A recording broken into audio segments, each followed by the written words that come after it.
तो हमने vertical column के बारे में जब बात करी थी, तो हमने ये कुछ मॉड्यूल के स्क्रीनशॉट्स हैं।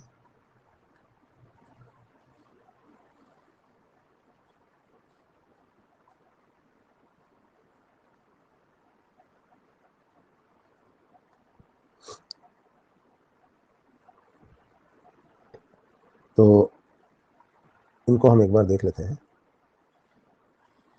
तो मैंने आपको बताया था ये एटलस और एक्सिस के फोटोग्राफ्स हैं।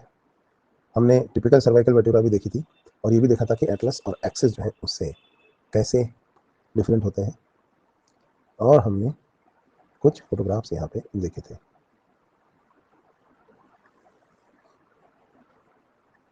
देखो ये एटलस एक्सिस वाला देखा था ना हमने, और किस तरह से स्कल रखी हुई है ये भी मैं बताने जा रहा हूँ। तो स्कल, एटलस और एक्सिस किस तरह से रखे होते हैं पहले इसको मैं बता देता हूँ, फिर मैं आपको ना स्कल के बारे में पढ़ाऊंगा।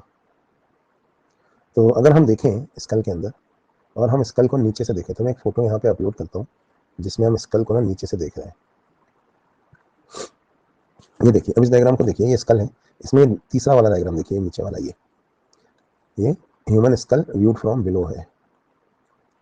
जब हम खोपड़ी को नीचे से देखते हैं तो हम क्या देखते हैं कि ये दो गुंबद जैसे दो कॉन्डाइल हैं स्कल के अंदर, इनको कहा जाता है ऑक्सीपिटल कॉन्डाइल।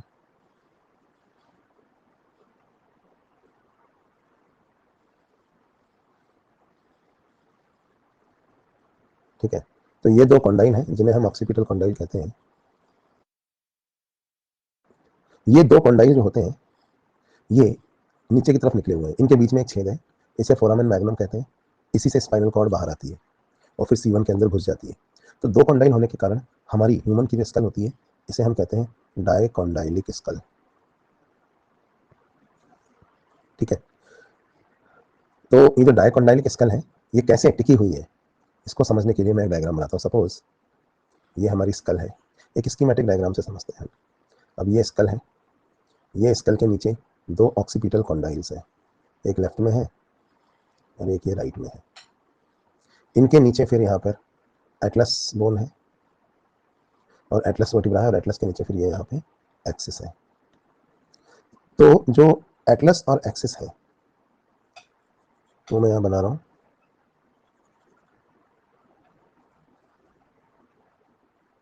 सपोज ये एटलस है और ये नीचे एक्सिस।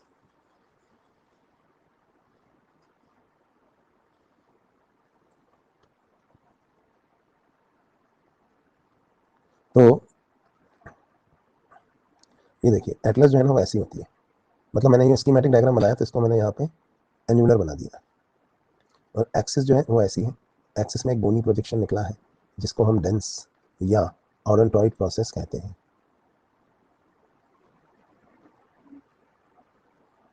ठीक है, तो अब ये यहाँ पे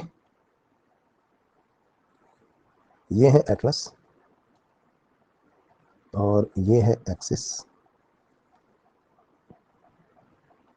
और ये जो यहाँ पे बोनी प्रोजेक्शन है इसे कहा जाता है ऑडोंटॉइड प्रोसेस। और ये ऑडोंटॉइड फोसा है, तो एक्सिस के ऑडोंटॉइड फोसा में एटलस का ऑडोंटॉइड प्रोसेस ऐसे घुसा हुआ है, जैसा हमने यहाँ पर देखा था ना।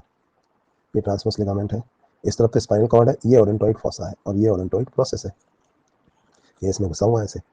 और यहाँ पे एटलस के ऊपर दो इस तरह के आर्टिकुलर फेसेट्स हैं, ये प्रोसेसेस जिनको हम कह रहे हैं, और दो ये नीचे हैं ऐसे, ज़ाइगोपोफाइसिस।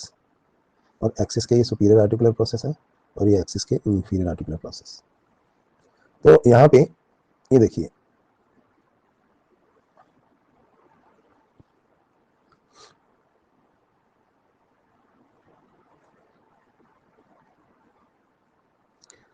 ठीक है, ये superior articular process of atlas, facet कहते हैं इनको, मैंने प्रोसेस लिख दिया। ये inferior articular process of atlas, ये superior articular process of axis, और ये inferior articular process of axis. तो अब यहाँ पे आप क्या देख रहे हैं कि ये इनकी जो सरफेस है ना वो ऐसी है कॉनकेव, और ऑक्सीपिटल कॉन्डाइल कैसे हैं, कॉन्वेक्स। ये तो आपको पता ही है, ये क्या है, ये है ऑक्सीपिटल कॉन्डाइल्स।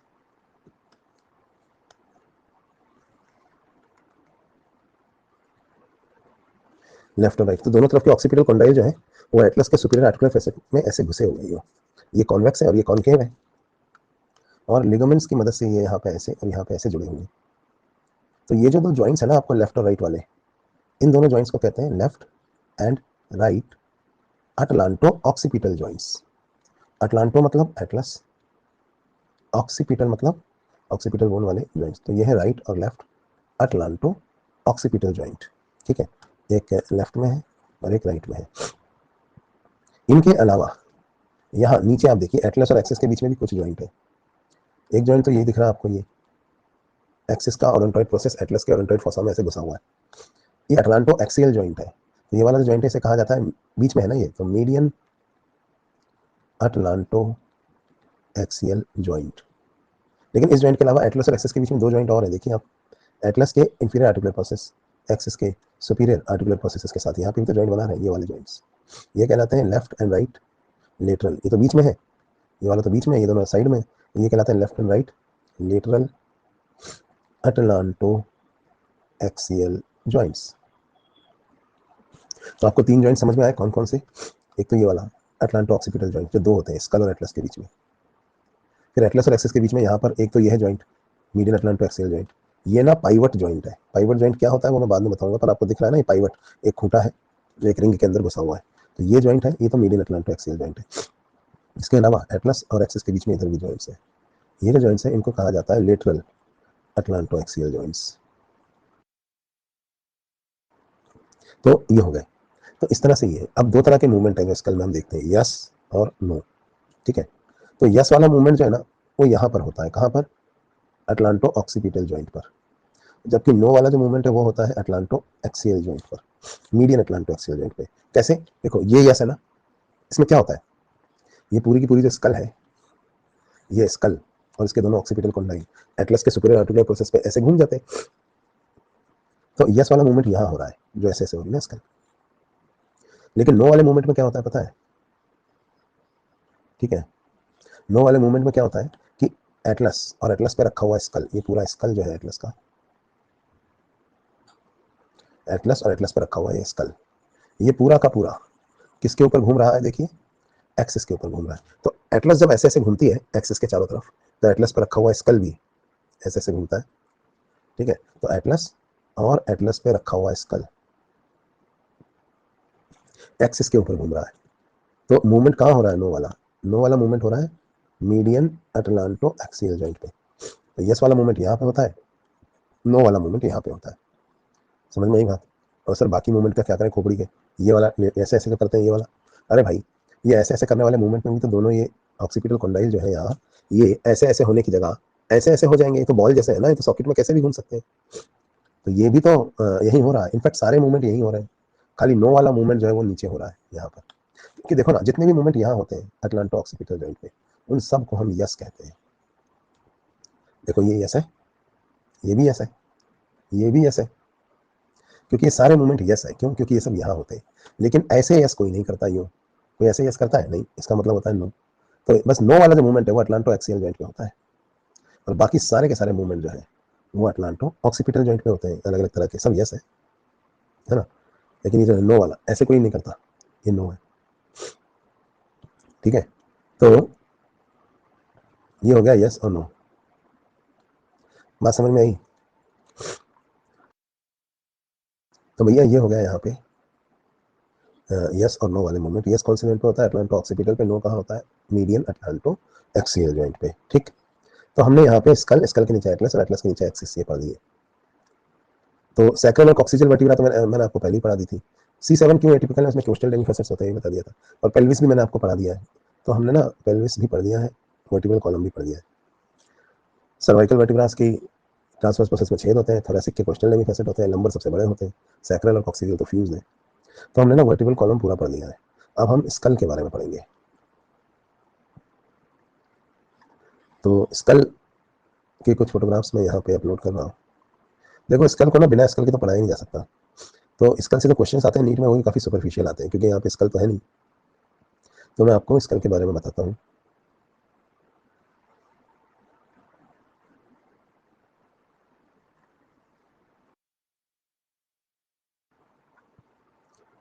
तो स्कल अब हम पढ़ेंगे।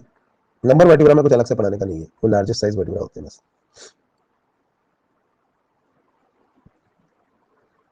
उसके बाद हम जॉइंट से स्टार्ट करेंगे, पहले हम स्कल पढ़ते हैं।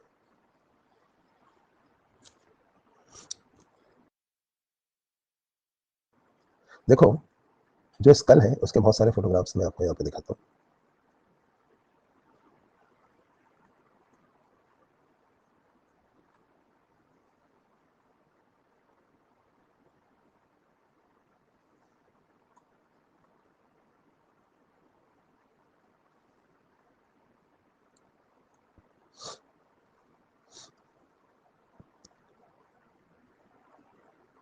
अब होता ही है, देखो स्कल के अंदर दो पार्ट्स होते हैं, हम ड्रॉ करते हैं यहाँ पे।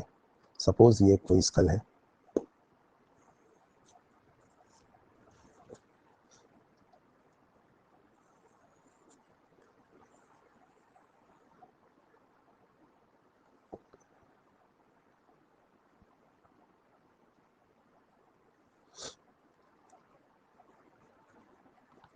अब स्कल के दो हिस्से कौन कौन से हैं देखिए।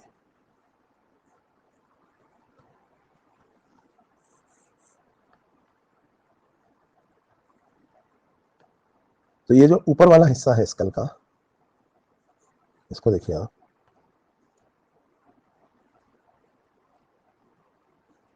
ये कहलाता है क्रेनियम।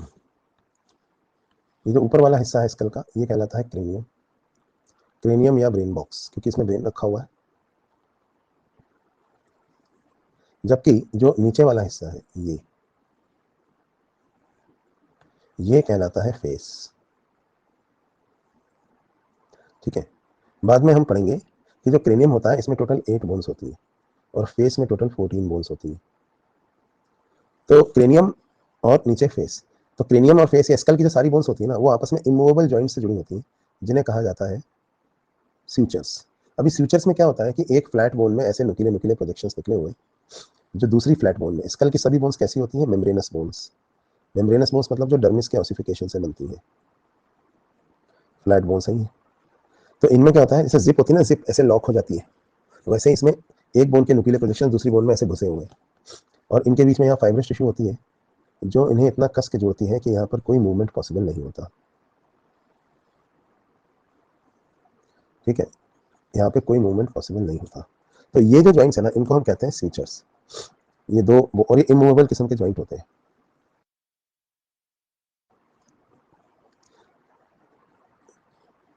शुरुआत में जब बच्चा पैदा होता है तो उसका ब्रेन बड़ा होता है, ये फ्लैट बोन्स इतनी ग्रो नहीं हुई होती, तो है ना स्यूचर्स के बीच में थोड़ा गैप रह जाता है, एक आगे की तरफ यहाँ और एक पीछे की तरफ। छोटे बच्चे की खोपड़ी में ऐसा लगता है खड्डा हो रखा हो आगे या पीछे, न्यूबॉर्न बेबी के। रीजन क्या होता है कि ये गैप अभी क्लोज नहीं हुआ है स्यूचर्स के, फोन्टोनेल कहते हैं इन गैप्स को, आगे आपको मॉड्यूल में लिखा हुआ मिलेगा। बाद में जब ब्रेन के बाद जब स्कल की ग्रोथ होती है तो ये क्लोज हो जाते हैं। तो ये स्यूचर्स होते हैं, जनरली ये इमूवेबल किस्म के जॉइंट्स होते हैं, और ये बोन्स के बीच वाले जॉइंट्स कहलाते हैं ना। तो ये स्यूचर से जुड़ी होती है सारी बोन्स। मैं आपको दिखाता हूँ स्यूचर्स यहाँ पे। ये देखिए, ये दिख रहा है आपको, ये स्यूचर है, ये स्यूचर है, ये देखो ये भी है, ये भी है। तो इन जॉइंट्स को हम कहते हैं स्यूचर्स।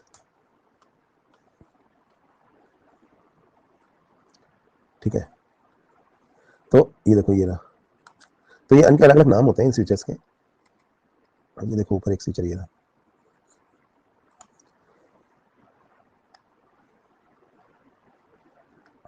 चलिए, तो आप समझ गए स्यूचर्स क्या होते हैं।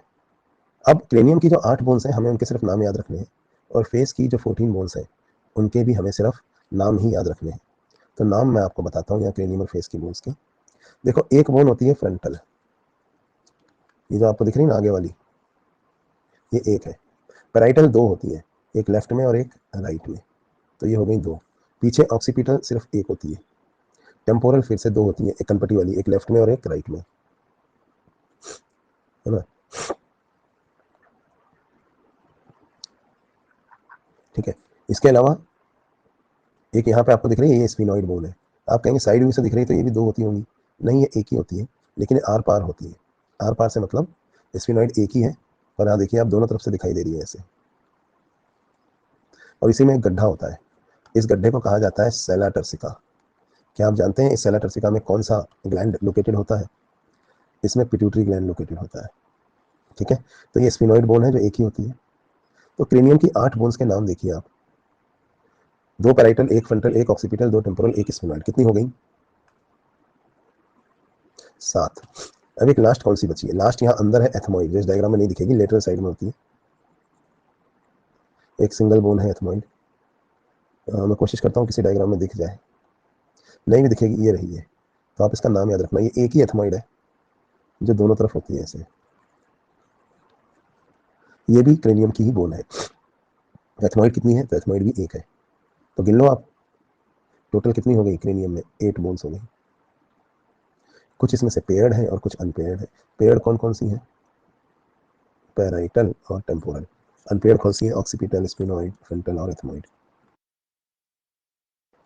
ठीक है, चलिए, तो ये तो इन बोन्स के बारे में बात हुई।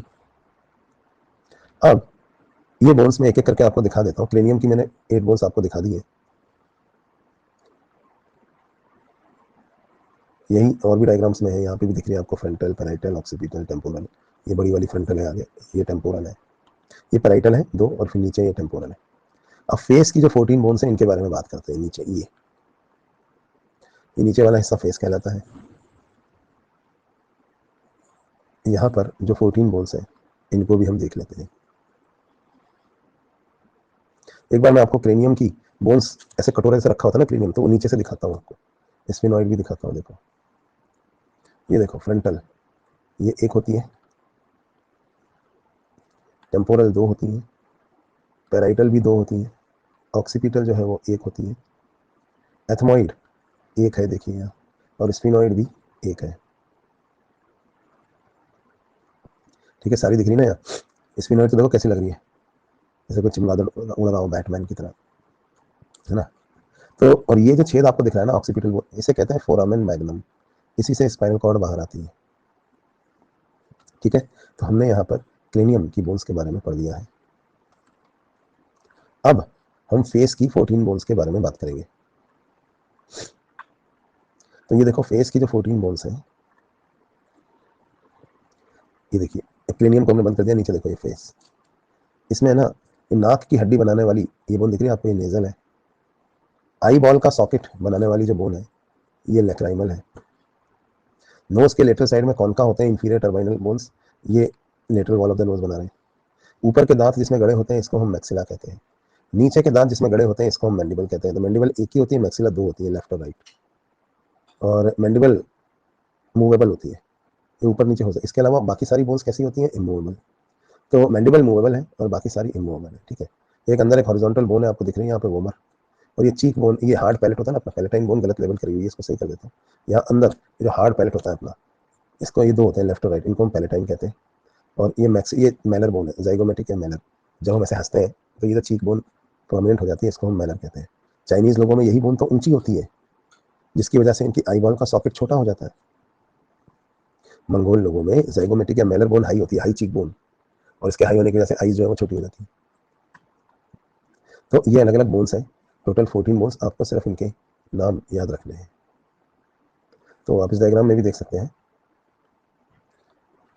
यहाँ पे हमने देखा, ये देखो मैंडिबल 1 है, मैक्सिला 2 होती है, पैलेट देखो हार्ड पैलेट, ये रही 2 पैलेटाइन बोन, लेफ्ट और राइट वाली।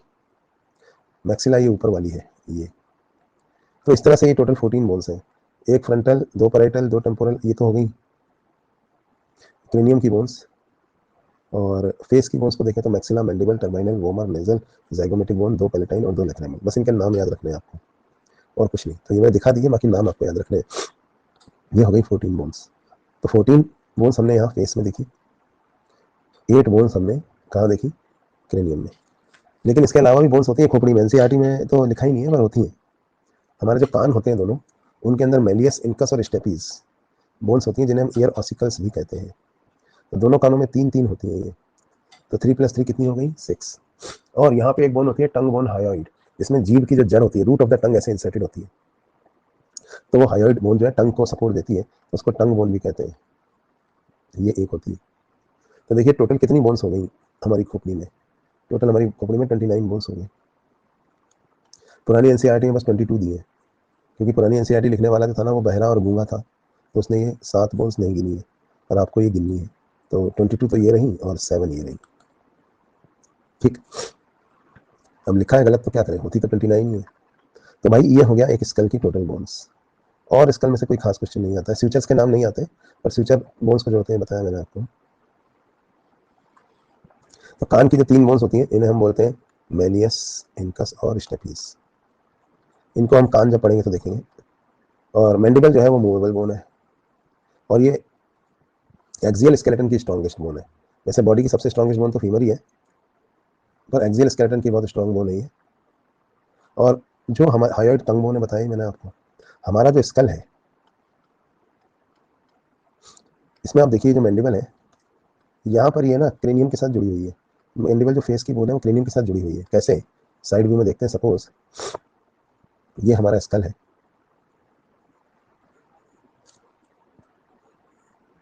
तो इसमें यहाँ पे मैंडिबल बोन है, और ये जो मैंडिबल है इसमें 2 कॉन्डाइन निकले, ये टेम्पोरल बोन के कॉन्डाइल्स के साथ जॉइंट बनाते हैं यहाँ पे, और ये लिगामेंट्स की मदद से ऐसे जुड़े हुए होते हैं। तो ये मैंडिबल ऊपर नीचे हो सकती है, और ये क्रेनियम के साथ लटकी हुई है। ऐसे सस्पेंशन को लोअर जॉ के क्रेनियोस्टाइलिक सस्पेंशन कहा जाता है।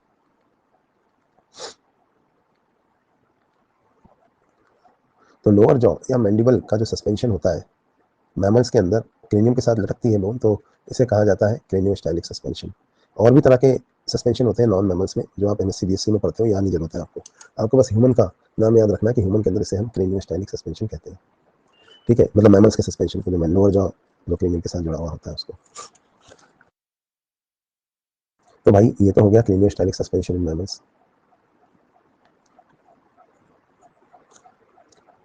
चलिए आगे बढ़ते हैं।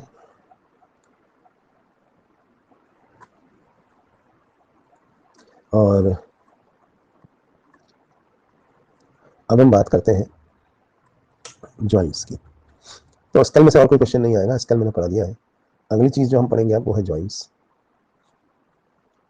यहां तक अगर कोई डाउट है तो आप पूछ लो, फिर उसके बाद मैं जॉइंट्स पढ़ाऊंगा। एक क्वेश्चन जॉइंट्स से भी जरूर आता है।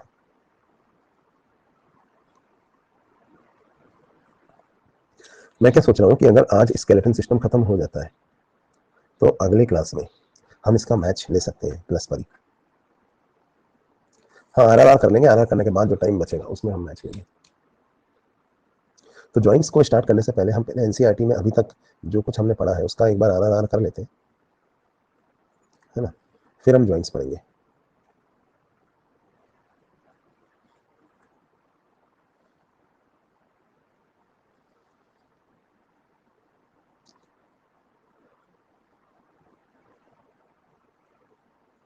अब NCERT में क्या है, पहले मसल्स दिया है, तो हम मसल्स बाद में पढ़ेंगे, पहले हम स्केलेटन पे आ जाते हैं।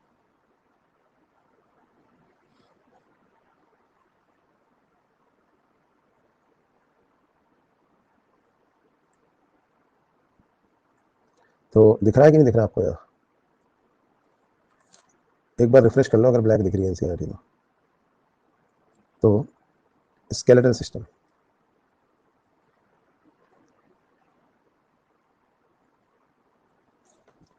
पढ़े, कोई प्रॉब्लम तो नहीं है ना? चलो, तो स्केलेटल सिस्टम क्या होता है?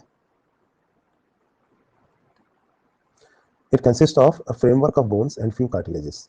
हम यहाँ पे बोन्स के बारे में ही पढ़ेंगे, बोन के बारे में कार्टिलेजेस नहीं पढ़ेंगे। तो स्केलेटल सिस्टम में significant role in movement shown by the body, क्योंकि मसल्स में कॉन्ट्रेक्शन होता है तो बोन मूव होती है। ठीक है, सोचिए आप, अगर आप बिना जबड़े की बोन्स के खाना चबाएं या बिना लिम्ब बोन्स के वॉक करने की कोशिश करें तो कैसे होगा? इनको ही सोचने दो, आप मत सोचो। बोन्स और कार्टिलेज जो होती है वो स्पेशलाइज्ड कनेक्टिव टिश्यू है। जब हम एनिमल टिश्यू पढ़ रहे थे तो हमने पढ़ा था बोन्स और कार्टिलेज बड़ी ही स्पेशलाइज्ड कनेक्टिव टिश्यू होती है। बोन में कैसा होता है कि मैट्रिक्स बहुत हार्ड होती है। क्यों? क्योंकि इसमें कैल्शियम साल्ट्स होते हैं। जबकि जो कार्टिलेज होता है उसमें मुलायम, प्लायबल मतलब मुलायम मैट्रिक्स होती है ड्यू टू कॉन्ड्रोइटिन सॉल्ट्स। उसके अंदर कॉन्ड्रोइटिन सॉल्ट्स के, कॉन्ड्रोइटिन सल्फेट वगैरह की वजह से थोड़ी सॉफ्ट होती है। प्लायबल मतलब सॉफ्ट या मुलायम मैट्रिक्स। ठीक है, आगे लिखते हैं कि ह्यूमन के अंदर 206 बोन्स होती है और कुछ कार्टिलेजेस होते हैं। और ह्यूमन स्केलेटन को हम 2 हिस्सों में डिवाइड करते हैं, एक्सियल और एपेंडिकुलर। तो पहले हम बात करेंगे एक्सियल स्केलेटन की। अगर हम एक्सियल स्केलेटन के बारे में बात करें तो एक्सियल स्केलेटन के अंदर टोटल 80 बोन्स होती है। और एक्सियल स्केलेटन कहाँ होता है? Main axis of the body के अराउंड डिस्ट्रीब्यूटेड होता है, अलाउंग, है ना। कौन कौन सी होती हैं? 80 बोन्स कहाँ कहाँ होती है? स्कल में होती है, वर्टिबल कॉलम में होती है, इसके अलावा स्टर्नम होती है और रिब्स होती है। चलो गिनते हैं, बताओ स्कल में कितनी है? स्कल में 29 है। वर्टिब्रल कॉलम में कितनी है? 26 बोन्स है ना, जो 33 वर्टिब्रास के रूप में अरेंज है। स्टर्नम कितनी है? 1। रिब्स कितनी है बोलिए? 12 + 12 यानी कि 24। गिनो कितनी हो गई? हो गई टोटल 80। ठीक है, चलिए तो एक्सियल स्केलेटन में 80 बोन्स है। अब हम आते हैं स्कल के ऊपर। सबसे पहले इन्होंने एक्सियल पहले समझाया है, तो स्कल की बोन्स के बारे में इन्होंने थोड़ा बहुत दिया है। देखो, स्फिनॉइड, एथमॉइड सब पढ़ा दी मैंने। ये स्फिनॉइड कितनी है? 1। एथमॉइड कितनी है? 1। लैक्राइमल कितनी है? 2। Nasal 2। Zygomatic 2। Maxilla 2। Mandible 1। Hyoid 1। Occipital condyle कोई बोन नहीं है। Occipital bone 1। Temporal bone 2। Parietal 2 और फ्रंटल भी 1। गिने इसको, कितनी हो गई? 2 और 2 4 5 6 तो यही हो गई इधर। 7 8 10 12 14 16, अभी तक 18 ही बोन हुई है। 11 बोन गायब है इसमें से, है ना। वो 11 बोन हमने पढ़ी है कौन कौन सी है, सिर्फ नाम याद रखने हैं आपको, जितनी भी हमने बताई है। 7 बोन तो उसमें से कान की है, और थायराइड की तो एक दिखा दी, 6 कान की, एक थायराइड। तो भाई देखो ये क्या कह रहे हैं, स्कल के अंदर 2 सेट ऑफ बोन्स होते हैं, क्रेनियल एंड फेशियल। ये कह रहे हैं क्रेनियल और फेशियल मिलाकर 22 बोन्स होती है। क्लिनिकल बोन्स 8 होती हैं, और ये क्या करती हैं, ये हार्ड प्रोटेक्टिव आउटर कवरिंग बनाती है क्रेनियम की। फेशियल बोन्स जो है वो 14 होती हैं, और वो बनाती है front part of the skull. इसके अलावा एक सिंगल यू शेप बोन होती है हायोइड, जो कहाँ प्रेजेंट होती है? बकल कैविटी के बेस पे। इसको भी हम स्कल में गिनते हैं। फिर उन्होंने लिखा जरूर है आगे कि जो मिडिल ईयर है उसमें भी 3 बोन्स होती है, मेले सिल्कस स्टेपिस, जिन्हें हम ईयर ऑसिकल कहते हैं। पर टोटल नंबर ऑफ बोन्स के बारे में इन्होंने 29 नहीं लिखा है। आगे ही लिख रहे हैं कि जो स्कल रीजन होता है वो superior region of the vertebral column. Vertebral column से कैसे आर्टिकुलेट करता है वो हमें पता है। यहाँ पे देखो, ये कौन सी बोन है?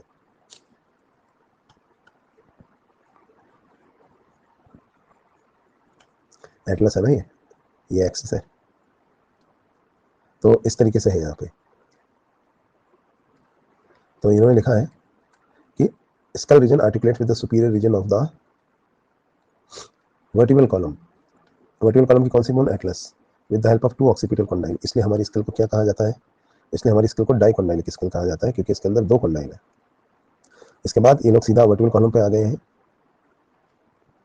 और वर्टिबल कॉलम के बारे में लिख रहे हैं यहाँ पे कि 26 serially arrange units called vertebra. अब इन्होंने लिखने में गलती कर दी, serially arranged units, serially arrange bones लिखना चाहिए था ना, कॉल्ड वर्टिब्रास। वर्टिब्रा तो 33 होती है, बोन 26 है। कहाँ से कहाँ तक होती है? Vertebral column base of the skull से ट्रंक के मेन फ्रेमवर्क तक होती है। अब हर वर्टिब्रा के बीच में एक हॉलो कैविटी होती है, बताया था मैंने आपको, जिसे कहा जाता है न्यूरल कैनाल, जिसके थ्रू स्पाइनल कॉर्ड गुजरती है। जो पहली वर्टिब्रा है उसका नाम है एटलस, ये ऑक्सीपिटल कंडाइल के साथ आर्टिकुलेट करती है। इसके बाद वर्टिबल कॉलम की बोन्स के बारे में मैंने ऐसे लिखा है, देखिए। सर्वाइकल रीजन में कितनी है? 7। थोरेसिक में 12। लंबर में 5। सैक्रल में 1 और कॉक्सिजल में भी 1। ठीक है, तो टोटल 26 बोन्स हैं, जो कि 33 वर्टिब्रास के फॉर्म में अरेंज है। पढ़ लो भाई विशाल, यहाँ तबीयत खराब है, सर्दी जुकाम बुखार आ रहा है, पर आप पढ़ते रहिए, क्या दिक्कत है। चलो, आवाज़ आ रही ना साफ साफ। तो जैसा मैं बता रहा था कि ये तो हो गया वर्टिब्रास के बारे में। अच्छा, सर्वाइकल रीजन में ना 7 वर्टिब्रास होती हैं लगभग सभी मैमल्स में। इमोशंस, सही बात। बच्चों में तुम्हारे लिए जान भी दे सकता हूँ, ये बुखार क्या चीज़ है, मेरा परिवार, मेरे बीवी बच्चे, हम सब तुम्हारे लिए जान भी दे सकते हैं। बच्चों में मुफ्त में पढ़ूंगा मैं तुम लोगों को, चाहे मुझे जुकाम हो जाए मैं फिर भी पढ़ूंगा, चाहे मुझे बुखार आ जाए। बच्चों, इमोशंस जान लगा देंगे। चलो भैया, तो पढ़ लेते हैं ना। अब यहाँ पे नंबर ऑफ सर्वाइकल वर्टिब्रा के बारे में बात कर रहे थे। बच्चों, मुझे 200 करोड़ रुपए भी, 800 करोड़ रुपए भी मिले ना, तो भी मैं वो छोड़ के तुम्हें यही पढ़ूंगा फ्री में। अब पढ़ो, हो गया, ठीक है। तो रोके भी दिखा अच्छा, नंबर ऑफ सर्वाइकल वर्टिब्रा जो होती है ना, वो 7 होती है लगभग सभी मैमल्स में। और 200 करोड़ में से 50 रुपए काट लेना यार ओवर एक्टिंग के। चलो, तो सर्वाइकल वर्टिब्रा जो है कितनी होती है? 7। लगभग सभी मैमल्स में 7 होती है, एक दो एक्सेप्शन है इसके। लेकिन मैमल्स, चाहे वो जिराफ हो, चाहे वो गाय हो चाहे इंसान हो, सब के अंदर। ठीक है, अरे पढ़ दो यार। हाँ, तो इसमें क्या होता है कि ना सभी मैमल्स के अंदर 7 सर्वाइकल वर्टिब्रा होती है। अब पढ़ लो गधो, मेरे से ज्यादा तुम इमोशनल हो रहे हो, पढ़ना नहीं है क्या? हाँ, तो अरे नहीं, एक बार तो मेरी बैंड बज गई थी सही में यार, मतलब जब कोविड पॉजिटिव था तब भी मैंने क्लास ली थी, वो रियल था, इसलिए मैं उसका जिक्र नहीं करता, है ना। सही में यार, सही में हालत खराब, फर्जी थोड़ी कि दुकान हो रहा है यार, रोने लग गए। हाँ, चलो आगे बढ़ते हैं, चलो ध्यान दो, पढ़ाई पे टाइम वेस्ट नहीं करेंगे। तो नंबर ऑफ सर्वाइकल वर्टिब्रा सब में 7 होती है सभी मैमल्स के अंदर, है ना। अब वर्टिब्रल कॉलम एक काम और करता है, क्या काम करता है बताओ? It protects the spinal cord. और इसके अलावा वर्टिब्रल कॉलम ना हेड को भी सपोर्ट करता है, और ये रिब्स का भी पॉइंट ऑफ अटैचमेंट का काम करता है, और बैक की मसल्स भी यहाँ के जुड़ती है, और जो ट्रांसवर्स प्रोसेस, स्पाइनस प्रोसेस निकले हुए थे ना वर्टिब्रल कॉलम में, वो किस लिए होते हैं?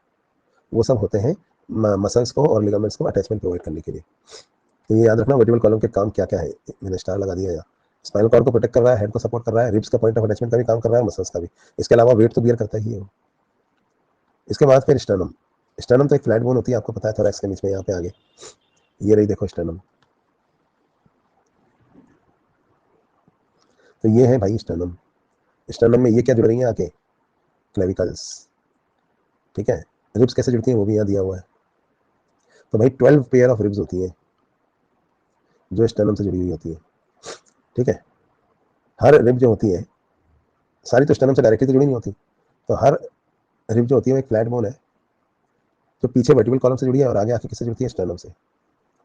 अब इसकी जो डॉर्सल सर्फेस है ना, जो वर्टिब्रा से जुड़ती है, उसमें 2 सर्फेसेस है, मैं बता रहा था ना ये बात, इसलिए इसको दोनों ही या बाइसेफेलिक रिब कहा जाता है, क्योंकि आधी ये जुड़ती है ऊपर वाली वर्टिब्रा पे और आधी जुड़ती है नीचे वाली वर्टिब्रा पे। ठीक है, अब इसमें पहली 7 जोड़ी जो रिब्स होती हैं वो स्टर्नम से सीधे जुड़ी होती हैं, इसलिए इन्हें कहा जाता है ट्रू रिब्स। पीछे ये थोरैसिक वर्टिब्रा से जुड़ी है ट्रू रिब्स, और आगे किससे आके जुड़ती हैं? स्टर्नम से। स्टर्नम से किसकी वजह से जुड़ती है? हाइलिन कार्टिलेज से। इस हाइलिन कार्टिलेज को हम क्या कहते हैं?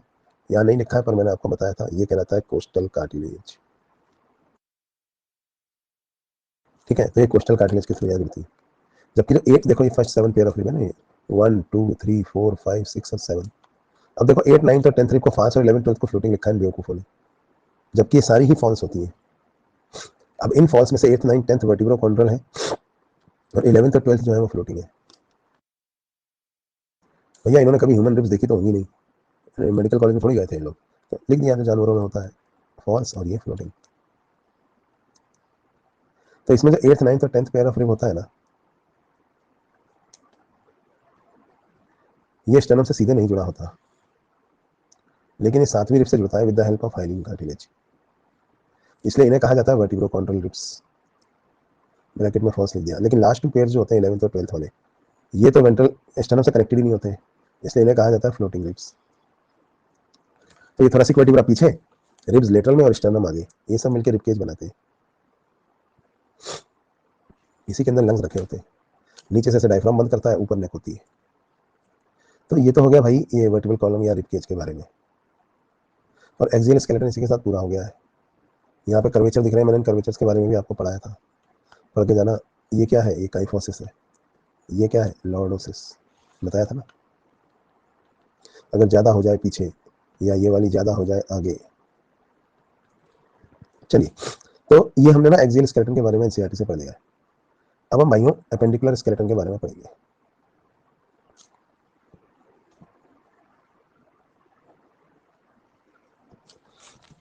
तो एपेंडिकुलर स्केलेटन को अगर हम देखें,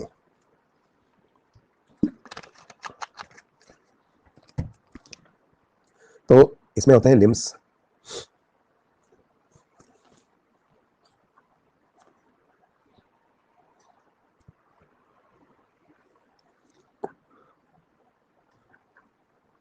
चलो जस्ट सेकेंड। तो हर एक लिम्ब में कितनी बोन्स होती हैं? हर एक लिम्ब में होती हैं 30 बोन्स। तो कौन कौन सी हैं 30 बोन्स? अगर इनको देखें तो हाथ के अंदर अगर अपर लिम्ब में देखें तो ह्यूमरस, रेडियस, अल्ला, इसके बाद कार्पल, मेटाकार्पल 5, और फेरेंजिस 14। ये हम पढ़ चुके हैं, ये वाला डायग्राम भी देख चुके हैं। 1 2, 3, इसके बाद फिर 8, 5 और 14, तो टोटल हो गई 30। अब लोअर लिम्ब पे आ जाए तो लोअर लिम्ब में फीमर एक है, थाई बोन जो लॉन्गेस्ट बोन है, इसके बाद टिबिया फिबुला है, फिर एंकल बोन से 7 जिन्हें हम टार्सल कहते हैं, फिर मेटाटार्सल है 5 और फेलेंजेस है 14, और एक कप शेप बोन पटेला भी होती है जो नी को वेंट्रली कवर करती है, नी कैप कहलाती है। इनको भी गिन लेते हैं। देखो, एक फीमर, एक पटेला, एक टिबिया और एक फिबुला, कितनी हो गई? 4। 7 है टार्सल, 5 है मेटाटार्सल और 14 है फेलेंजेस, कितना हुआ? 30। तो यहाँ पे टोटल 30 बोन्स हो गई। ठीक है, तो ये लोअर लिम्ब की 30 बोन्स हो गई। ये एक हिप बोन है, कॉक्सल बोन, जो 3 बोन्स के फ्यूजन से बनी है। हिप बोन को ही हम कॉक्सल या इनोमिनेट बोन भी कहते हैं। और ये 3 बोन्स कौन सी हैं इसकी? इलियम, प्यूबिस और इस्चियम, तीनों मिलकर हिप बोन बना रही है। ठीक है, तो पेल्विक और पेक्टोरल गर्डल के बारे में बात कर लेते हैं। यहाँ भी थोड़ी गलती करी है इन्होंने, दिखा देता हूँ मैं क्या। तो पेक्टोरल और पेल्विक गर्डल के बारे में बात करें, क्या फंक्शन होता है पेक्टोरल और पेल्विक गर्डल की बोन्स का? तो they help in the articulation of upper and lower limb with the axial skeleton. तो द एक्सियल स्केलेटन को ये पेल्विक और पेक्टोरल गर्डल एपेंडिकुलर स्केलेटन की बोन्स के साथ जोड़ते हैं। इनको गिनने के टाइम हम इनको किसमें गिनते हैं? एपेंडिकुलर में। अब इन्होंने आगे क्या लिखा है कि each girdle is made up of 2 halves, ये गलत है, पर एनसीईआरटी के हिसाब से चल रहे तो अपन यही पढ़ लेंगे। Each half of the pectoral girdle, 2 pectoral girdle होते हैं, लेफ्ट और राइट। इन्होंने लिखा है कि एक हाफ में पेक्टोरल गर्डल के एक क्लेविकल और एक स्केपुला होती है, जबकि सही बात यह है कि एक तरफ के पेक्टोरल गर्डल में एक क्लेविकल और एक स्केपुला होती है, दूसरी तरफ के पेक्टोरल गर्डल में दूसरी क्लेविकल और दूसरी स्केपुला होती है। पर अगर सही ऑप्शन ना हो तो इसको आप नीट के लिए सही मान लेना, भगवान ने चाहा तो अगले साल आप जहाँ पहुंचोगे वहाँ सच ही पढ़ोगे। स्केपुला सबसे लार्ज ट्रायंगुलर फ्लैट बोन होती है जो थोरैक्स में पीछे की तरफ होती है। कहाँ से कहाँ तक होती है? देखिए, दूसरी से 7वीं रिब तक होती है। दिख रही है आपको स्केपुला? ये देखो आप, यहाँ पे स्केपुला, ये दूसरी, तीसरी, चौथी, 5वीं, 6ठी, 7वीं, 7वीं रिब तक होती है दूसरी से पीछे। और दिखाऊंगा एक डायग्राम में, अपन अपने वाले फोटो यूज करते हैं, इसमें मिलेगा किसी न किसी फोटो में।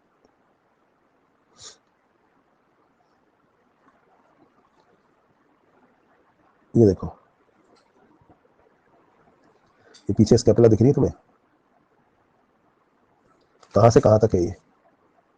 दूसरी, तीसरी, चौथी, 5वीं, 6ठी और 7वीं रिब तक होती है इसके हिसाब से, एनसीईआरटी के हिसाब से इतनी लंबी होती है ना बेवकूफ? 5वीं तक होती है वैसे। और देखो,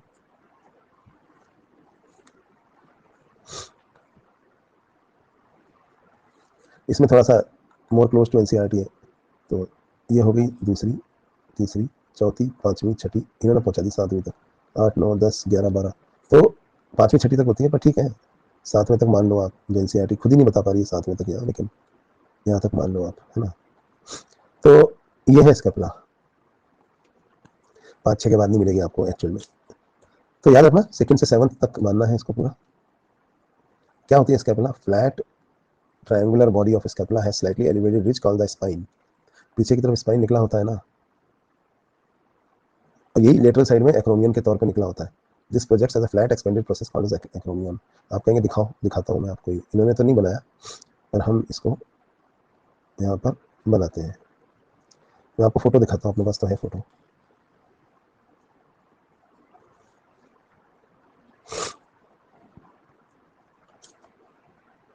ये देखो, ये दिख रहा है आपको? ये स्पाइन है जो पीछे निकला हुआ है, यही स्पाइन लेटरल साइड में एक्रोमियन प्रोसेस बना रहा है। और यही इधर ऊपर की तरफ एक और प्रोसेस बन रहा है, कोरेकॉइड। एक्रोमियन और कोरेकॉइड प्रोसेस दिख रहे हैं पीछे आपको, स्पाइन दिख रहा है, स्पेकुलम निकला हुआ। हम लोग के किसी वर्टिकल कॉलम में भी तो ऐसे पीछे स्पाइन निकला होता है, वो अलग है, पर ये स्पाइन देखो इसमें निकला हुआ है यहाँ पे पीछे की तरफ, स्कैपुला में। इसी के बारे में स्पाइनस प्रोसेस भी कहते हैं इसको। इसी के बारे में एक लाइन लिखी हुई है, जो लेटरल साइड में कंटिन्यू हो जाता है एक्रोमियन की तरह। देखो, यही स्पाइन तो लेटरल साइड में एक्रोमियन बना रहा है, देखो ये, है ना। तो यही स्पाइन का ही लेटरल एक्सटेंशन एक्रोमियन है। क्लेविकल जो है इसके साथ आर्टिकुलेट करती है स्कैपुला के साथ, कैसे करती है ये भी हम पढ़ चुके हैं। एक्रोमियन के नीचे एक डिप्रेशन होता है जिसे कहा जाता है ग्लिनोइड कैविटी, जिसमें ह्यूमरस का हेड घुसा हुआ होता है और शोल्डर जॉइंट बनाता है। ये भी आपको दिखाया था मैंने। देखो, ये ग्लिनोइड कैविटी है, इसके अंदर ह्यूमरस का हेड घुसा हुआ होगा। फिर क्लेविकल के बारे में हमने बात करी थी, पीछे से आगे आती है। हर एक क्लेविकल जो है एक लॉन्ग सिलेंडर बोन, इसमें 2 कर्वेचर होते हैं, इसको हम कॉलर बोन भी कहते हैं। तो क्लेविकल भी हमने देखी थी, और इसमें एक आगे की तरफ कर्वेचर होता है और एक पीछे की तरफ, ये भी हमने देखा था। ये देखिए, ये क्लेविकल है,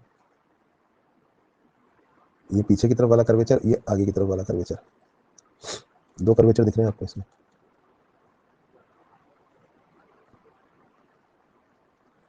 जो पेल्विक गर्डल होता है, इसमें 2 हिप बोन्स होती है, एक लेफ्ट में और एक राइट में। हर एक हिप बोन जो है वो 3 बोन्स के फ्यूजन से बनती है, इलियम, स्टेम और प्यूबिस। ये भी हमने पढ़ा। एक हिप बोन जो है वो 3 बोन्स के फ्यूजन से बनती है। ये तीनों बोन्स जिस पॉइंट पे फ्यूज करती हैं, वहां पर एक कप शेप कैविटी होती है जिसे एसिटाबुलम कहा जाता है, जिसमें ये फीमर का हेड घुसा हुआ होता है। ये भी हमने देखा, एसिटाबुलम नाम की जो कैविटी है, ये देखो यहाँ पे, ये इस डायग्राम को हमने जूम किया तो यहाँ पे हमने देखा इसको। बाकी हमारे पास ऐसे अच्छा डायग्राम है जिसमें हम ये चीज़ देख चुके हैं। फिर से देख लो, एसिटाबुलम नाम की जो कैविटी थी,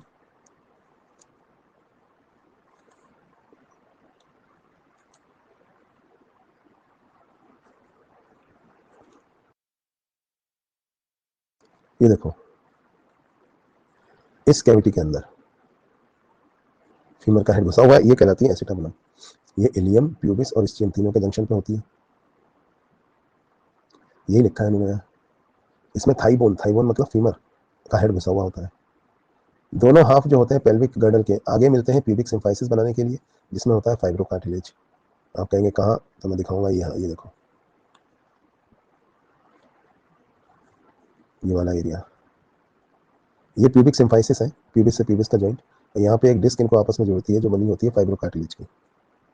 पीछे तो सैक्रम और कॉक्सिक्स सही से, ये पेल्विस की कैविटी है। बस इतना ही इन्होंने दिया है। इसके बाद जॉइंट्स शुरू कर दिए हैं, तो जॉइंट्स पहले मैं पढ़ाऊंगा और बाद में हम एनसीईआरटी से पढ़ेंगे, ठीक है।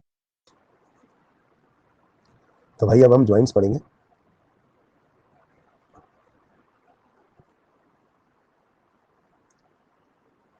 और जॉइंट्स स्टार्ट करने से पहले 1 मिनट का ब्रेक ले लेते हैं,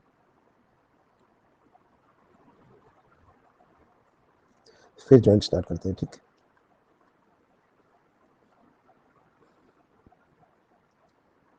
तो मैं रेफरेंस के लिए यहाँ पे मॉड्यूल अपलोड कर रहा हूँ। जॉइंट्स भी हम वैसे ही पढ़ेंगे लिख लिख के।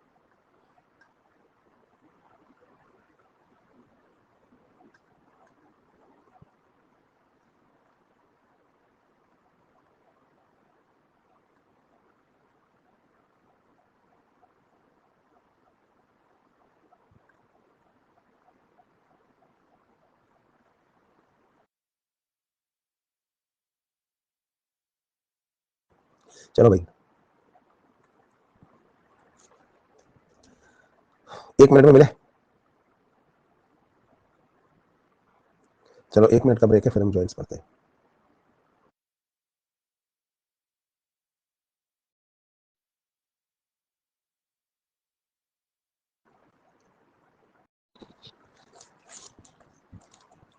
हाँ भाई, हम लोग वापस आ गए हैं और आगे स्टार्ट करते हैं जॉइंट्स।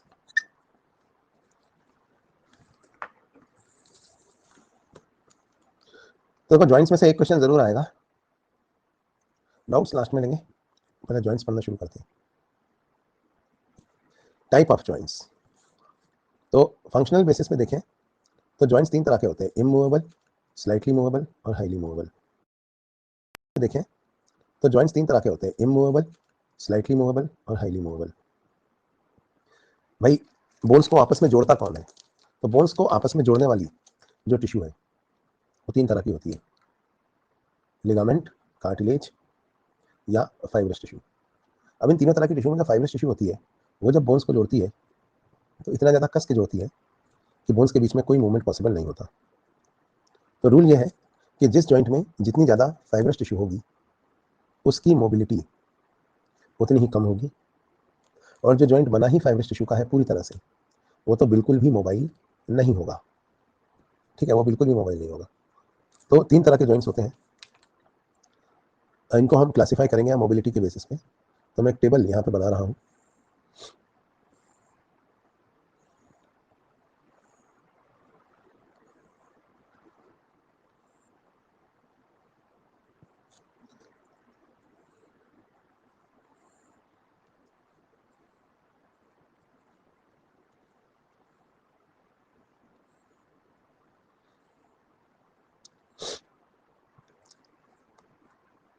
तो यहाँ पे हम इधर लिख रहे हैं नेम ऑफ द जॉइंट्स।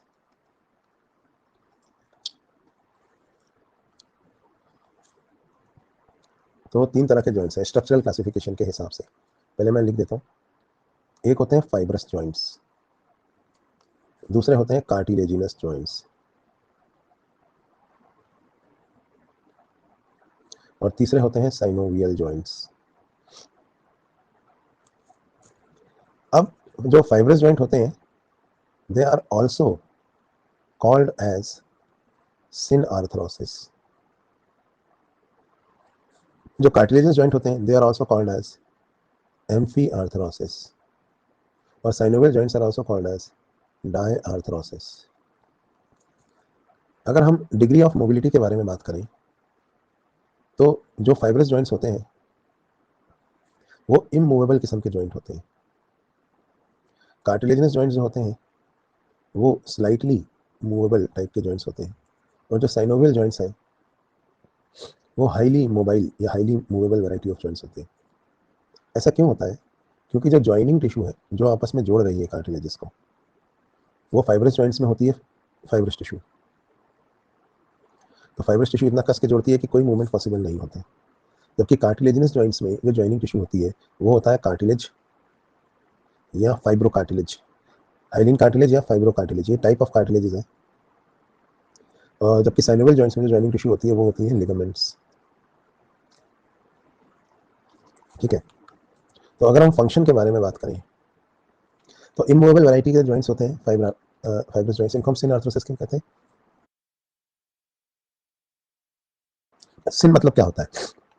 सिन मतलब होता है फ्यूजन, सिनगेमी बोलते हैं ना जैसे। आर्थरो मीन्स होता है जॉइंट्स, तो जॉइंट फ्यूज हो गया यानी दोनों बोन्स आपस में जुड़ गई, वैसे कहा जाता है सिनआर्थरोसिस। एम्फी मतलब होता है बाइवेलेंट, मतलब थोड़ा जुड़ा है थोड़ा नहीं, फिर थोड़ा थोड़ा मूवेबल है। डायआर्थरोसिस डाय मतलब हाईली मूवेबल। तो जो इमूवेबल जॉइंट्स होते हैं उनका फंक्शन क्या होगा? उनका फंक्शन होता है सपोर्ट, क्योंकि वो तो बस वेट बियरिंग के लिए होते हैं। जो कार्टिलेजिनस जॉइंट्स होते हैं उनका फंक्शन भी सपोर्ट होता है। सपोर्ट के अलावा एक और होता है थोड़ा बहुत इंटरनल मूवमेंट्स जो बाहर से नहीं दिखेंगे, सम डिग्री ऑफ, ये थोड़ा बहुत मूवमेंट जो हो सकता है, तो some degree of internal movements,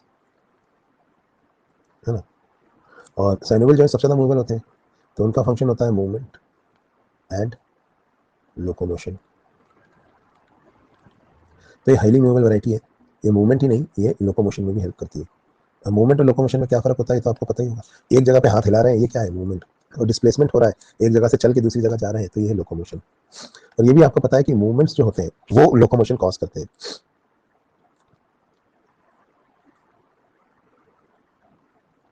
ठीक है, मूवमेंट कॉज लोकोमोशन, और लोकोमोशन के बिना मूवमेंट नहीं, मूवमेंट के बिना लोकोमोशन नहीं हो सकता, लेकिन लोकोमोशन के बिना मूवमेंट हो सकता है। ठीक है, जस्ट अ सेकंड।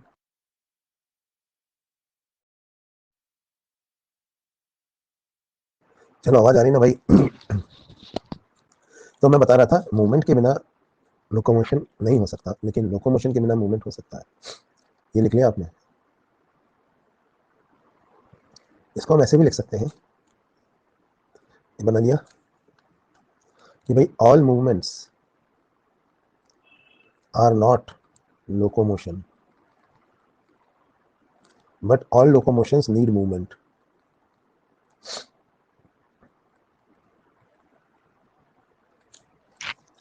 ठीक है भाई, तो ये हमने जॉइंट्स की क्लासिफिकेशन पढ़ी।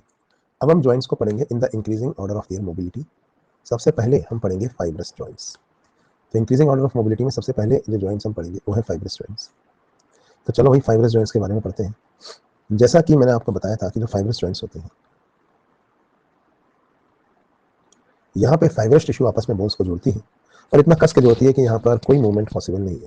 तो there are 3 types of fibrous joints. पहला होता है सूचर्स, दूसरा है सिंडेस्मोसिस,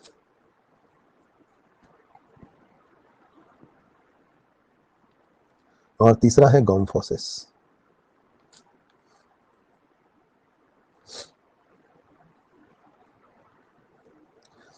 क्या फर्क होता है तीनों में वो यहाँ पे देखेंगे।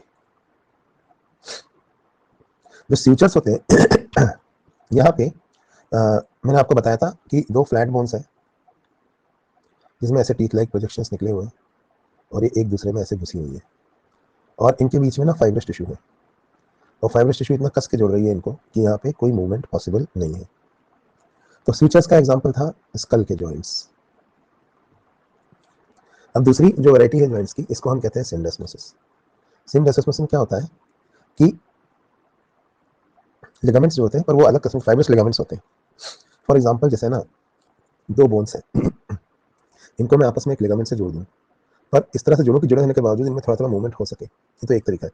दूसरा तरीका ये है कि मैं ऐसा कस के गांठ बांध दूं, या ऐसी गांठ बांध दूं या कस के, या कोई मूवमेंट पॉसिबल नहीं है ना। तो अगर दो बोन्स को कोई लिगामेंट जोड़े और इतना कस के जोड़े कि वहां पर कोई मूवमेंट नहीं हो सकता, तो ऐसे जॉइंट्स को हम सिंडेस्मोसिस कहते हैं। फॉर एग्जाम्पल आप देखो रेडियस और अल्ना, इनके बीच में रेडियो अल्नर जॉइंट होता है, वहां पर जो लिगामेंट होता है ना वो रेडियो अल्नर लिगामेंट है। तो वो तो साइनोवियल जॉइंट है, जिसकी वजह से क्या होता है कि हाथ ऐसे उल्टे हो जाते हैं, रेडियस घूम सकती है अल्ना के चारों तरफ, ठीक है। लेकिन जो टिबिया और फिबुला है, वहां पे जो लिगामेंट इनको आपस में जोड़ते हैं, टिबियो फिबुलर जॉइंट्स, वो इतना कस के जोड़ते हैं कि यहाँ पर कोई मूवमेंट पॉसिबल नहीं होता। तो हाथ तो उल्टे हो सकते हैं लेकिन पैर उल्टे नहीं हो सकते, क्योंकि रेडियो अल्नर लिगामेंट की तरह टिबियो फिबुलर लिगामेंट नहीं है। टिबियो फिबुलर लिगामेंट बहुत टाइटली जोड़ते हैं बोन्स को, जिसकी वजह से कोई मूवमेंट पॉसिबल नहीं होता। तो बस एक ही एग्जाम्पल आपको इसमें याद रखना है, वो है टिबियो फिबुलर जॉइंट। जितने से एग्जाम्पल में लिखा रहा हूँ इसके बाहर से क्वेश्चन नहीं आएगा, ठीक है। और जिसमें लिगामेंट ढीले हैं उसके बारे में तो आपको पता ही है क्या कहा जाए। फिर तीसरा होता है गॉम्फोसिस।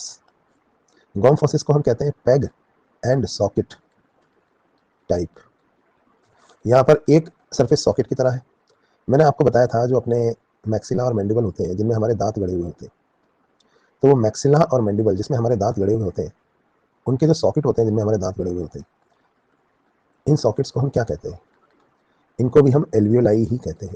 ये वर्ड आपने लंग्स में भी सुना होगा, तो ये सॉकेट एल्वियोलाई ही कहते थे। और इन सॉकेट्स के अंदर जो दांत गड़ा हुआ है इस तरह से, ये दांत जो है वो क्या है? वो है पैग। और यहाँ पे फाइब्रस टिश्यू होती है जो इन्हें इतना कस के जोड़ती है कि यहाँ पे कोई मूवमेंट पॉसिबल नहीं होता, ठीक है। तो फाइब्रस टिश्यू से इतना कस के जोड़ती है कि यहाँ कोई मूवमेंट पॉसिबल नहीं होता। फिर यहाँ पर ये गम्स है,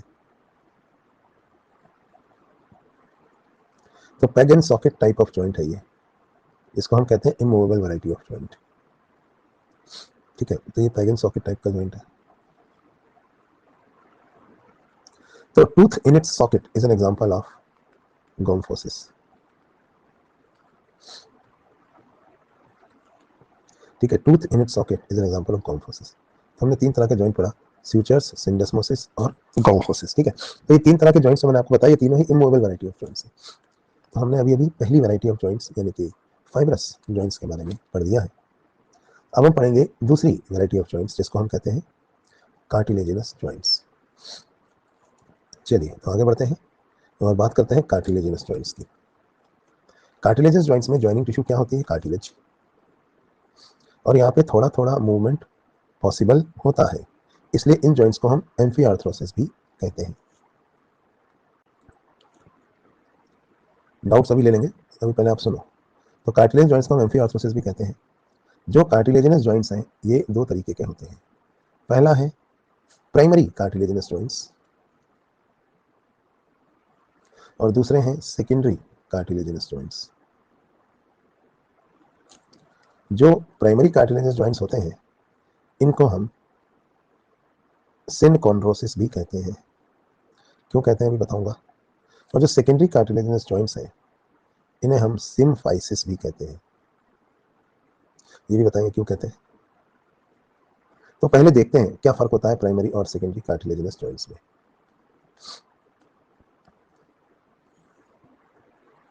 देखो जो प्राइमरी कार्टिलेजिनस जॉइंट है इसमें जो दो बोन्स होती हैं वो कैसे जुड़ी होती है? देखिए सपोज ये एक बोन है, ये दूसरी बोन है,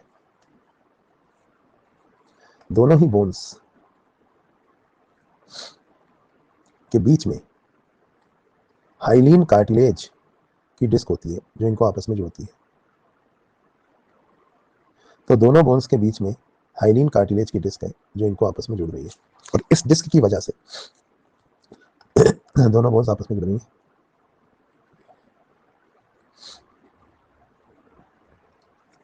तो इन्हें हम कहते हैं प्राइमरी कार्टिलेजिनस जॉइंट्स, जहां दो बोन्स आपस में हाइलीन कार्टिलेज की एक डिस्क की मदद से जुड़े हुए होती है। लेकिन सेकेंडरी कार्टिलेजिनस जॉइंट्स में क्या होता है वो भी देख लो। सेकेंडरी कार्टिलेज जॉइंट्स में सपोज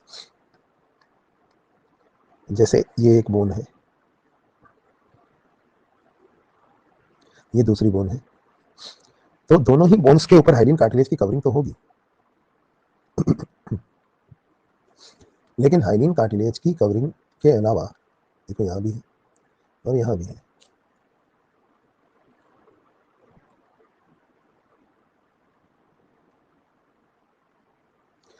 इनके बीच में एक और डिस्क होती है फाइब्रो कार्टिलेज की डिस्क। तो हाइलिन कार्टिलेज तो है, लेकिन हाइलिन कार्टिलेज के बीच बीच में एक और डिस्क है जिसको हम कहते हैं fibro cartilage.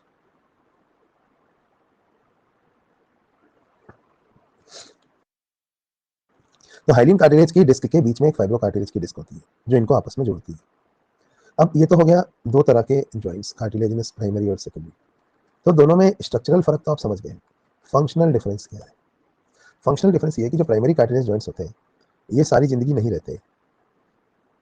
These joints disappear after certain age. एक उम्र के बाद ये जो जॉइंट्स है ये गायब हो जाते हैं, जबकि जो सेकेंडरी कार्टिलेज जॉइंट्स हैं ये सारी जिंदगी रहते हैं।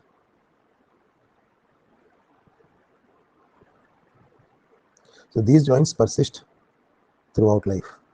ये इनमें फर्क है। ऐसा क्यों होता है पता है? क्योंकि एक एज के बाद क्या होता है कि ये जो हाइलिन कार्टिलेज है ना इसका ही ऑसिफिकेशन हो जाता है, ये खुद ही बोन में कन्वर्ट हो जाता है, और जब ये खुद ही बोन में कन्वर्ट हो जाता है तो दोनों बोन्स आपस में जुड़कर एक सिंगल बोन बना लेती है और जो जॉइंट है वो गायब हो जाता है।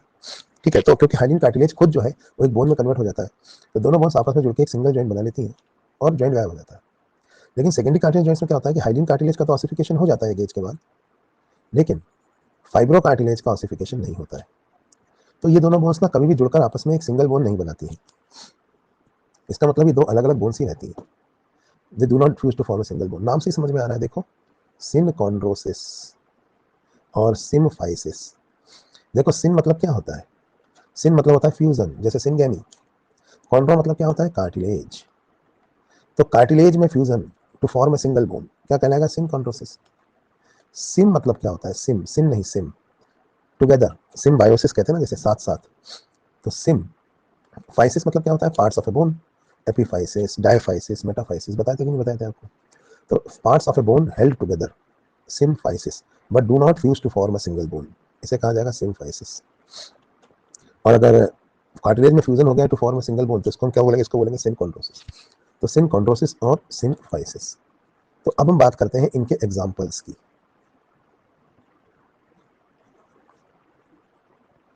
तो अगर हम इनके एग्जाम्पल्स देखें तो पहले देखते हैं प्राइमरी कार्टिलेजिनस जॉइंट्स के एग्जांपल्स।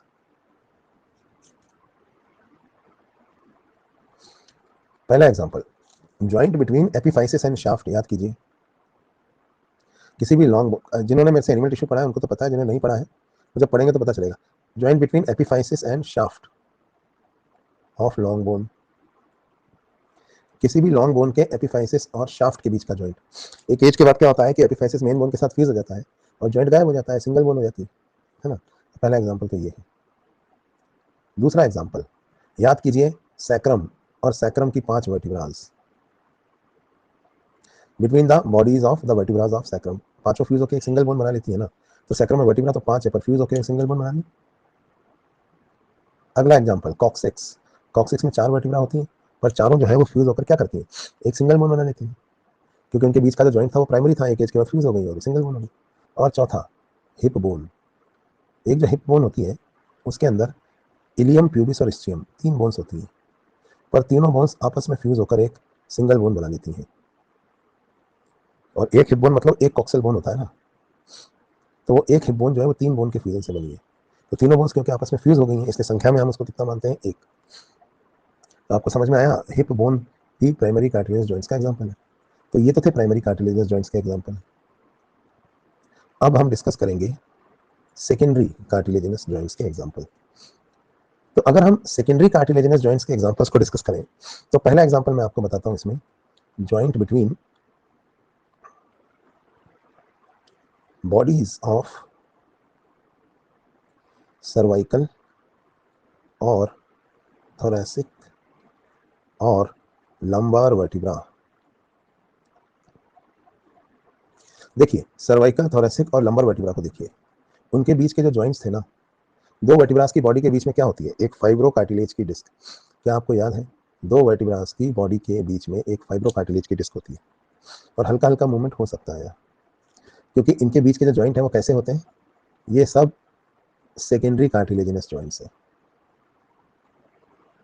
जबकि सैक्रम वाला प्राइमरी है और कॉक्सिक्स वाला भी प्राइमरी है। तो हल्का हल्का मूवमेंट हो सकता है ना यहाँ। अगर सैक्रम और कॉक्सिक्स की तरह सर्वाइकल, थोरेसिक और लंबर वर्टिब्रा के बीच के जो बॉडीज के बीच के जॉइंट होते हैं, देखो दो वर्टिब्रास की बॉडी से बॉडी के बीच के जॉइंट, साइड व्यू में अगर हम देखें तो ये देखो, ये जो पीछे वाले जॉइंट है इनके बारे में बात नहीं कर रहा हूँ मैं, ये मैं बाद में पढ़ूंगा। मैं बात कर रहा हूँ ये आगे जो बॉडी से बॉडी के बीच के जॉइंट्स है। तो दो वर्टिब्रास की बॉडी के बीच में हमने डिस्कस किया था कि there is a disc of fibrocartilage, ठीक है। तो ये कभी फ्यूज होकर एक सिंगल बोन नहीं बनाती, तो ये सेकेंडरी कार्टिलेजिनस जॉइंट्स है, ये वाला। अगर ये भी सर्वाइकल, थोरेसिक और लंबर वर्टिब्रा के बीच का जॉइंट सेकेंडरी है ना, अगर ये भी प्राइमरी होता, अगर ये जॉइंट भी प्राइमरी होता जैसे कि सैक्रम और कॉक्सिक्स का होता है, तो हम कहते हैं कि वर्टिब्रल कॉलम के नाम पे पीछे एक रॉड होती है, एक रॉड, एक सिंगल रॉड। नहीं, हम क्या कहते हैं कि वर्टिब्रल कॉलम में 26 बोन्स होती है। 24 तो ये रही, 25th ये है और 26th ये है। क्यों? क्योंकि पहली 24 वर्टिब्रास के बीच के जॉइंट कैसे होते हैं, सेकेंडरी, और 25th और 26th के बीच का जॉइंट कैसा होता है, प्राइमरी। तो हम कहते हैं कि टोटल 26 बोन्स होती हैं, विच आर अरेंज्ड, मतलब 26 बोन, ये नहीं कहते कि एक सिंगल रॉड होती है। अगर सिंगल रॉड कहेंगे तो वो तो सारे प्राइमरी होंगे, तो सिंगल हो जाएगी। आगे बात समझ में। तो पहला एग्जांपल तो ये रहा। दूसरा एग्जांपल, प्यूबिक सिम्फाइसिस। याद कीजिए हिप बोन्स, दोनों जो हिप बोन है, इलियम, इस्चियम और प्यूबिस। देखो ये तो फाइब्रस जॉइंट है, यहाँ पर इसको छोड़ दो